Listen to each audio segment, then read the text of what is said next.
O tempo passa rápido. Eu estou gravando uma série de vídeos falando sobre o tempo. Gravei um outro vídeo que fez muito sucesso e agora estou gravando esse segundo vídeo. E é interessante, quando você para analisar a mitologia grega, que havia um ser chamado Cronos, que era o mais jovem de todos os titãs, um dos seres celestiais. E esse ser celestial chamado Cronos, ele se casa com a sua irmã. Ele era filho de Urano. E ele tem 6 filhos, dentre eles muitos conhecidos: Poseidon, Hera, Hades e o famoso Zeus. Havia uma profecia de que um dos filhos de Cronos se levantaria e destituiria o poder do próprio pai. Com medo disso, Cronos tinha o costume de comer os próprios filhos quando eles nasciam. Um desses filhos foi escondido pela própria mãe, chamado Zeus. Quando ele cresce, ele se levanta contra o próprio pai, vence o pai e faz com que o pai vomite os seus outros irmãos. Por que eu estou contando essa história? É porque esta é exatamente a analogia sobre o tempo. A compreensão que os gregos tinham sobre o tempo era exatamente essa.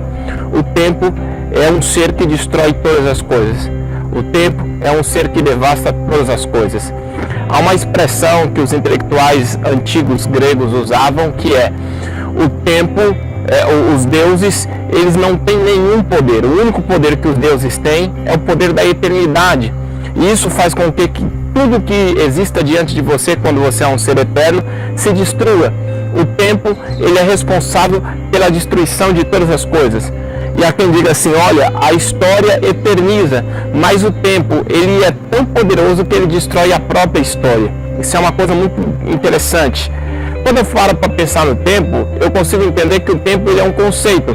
Por exemplo, o que determina o tamanho do passado? O que determina o tamanho do futuro? E o que determina o tamanho do presente? Eu disse isso no outro vídeo e vou repetir de novo. As palavras que eu acabei de dizer já são passado, e as palavras que eu direi serão futuro. Então, o que determina o tamanho do presente? O presente, ele é determinado em qual dimensão? Porque não posso dizer que é um segundo, um minuto, um ano, um mês, um milésimo de segundo. Mas o que você precisa entender é que o tempo não pode te angustiar. Quando você olha, os antigos, eles usavam como relógio a famosa ampulheta, que era uma quantidade de areia que ficava num dos lados e quando era virado, descia, escorria.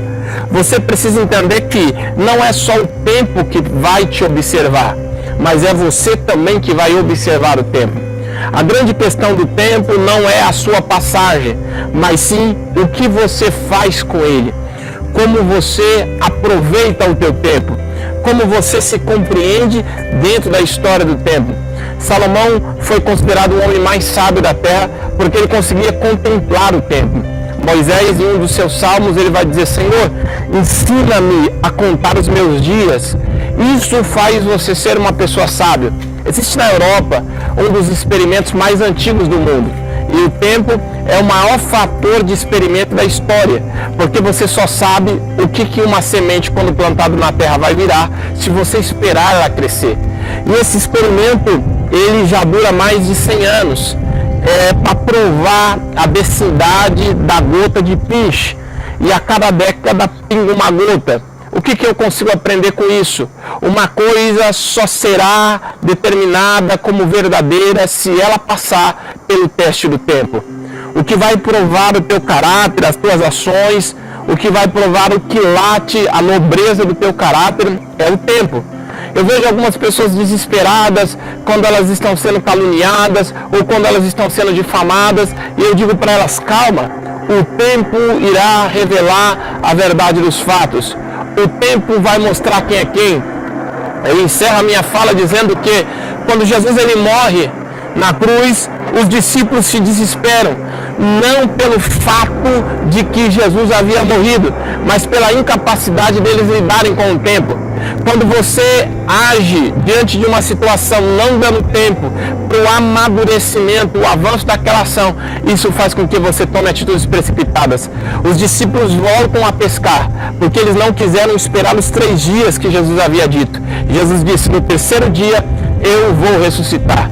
Deixa eu dizer para você, quando você aprende a olhar o tempo, você vai descobrir que o segredo para vencer determinadas coisas é você não agir ao invés de agir.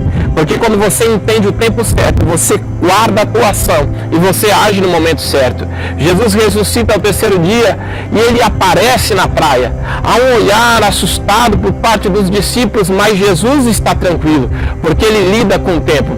O problema não é as situações de dificuldades que você está enfrentando, mas sim a tua incapacidade de lidar com o tempo. Eu garanto para você, se você esperar só mais um pouco, tudo que está acontecendo na tua vida vai se dissipar, vai se diluir, vai embora. Eu estou aqui diante de uma árvore e o tempo vai fazer com que as folhas dela caem e as folhas se renovem. Meu nome é Felipe Oliveira, eu sou o teu amigo motivador e eu estou dizendo para você que quando você entender o segredo do tempo, você também vai entender qual é o segredo de ser feliz dentro desse espaço chamado tempo. Forte abraço.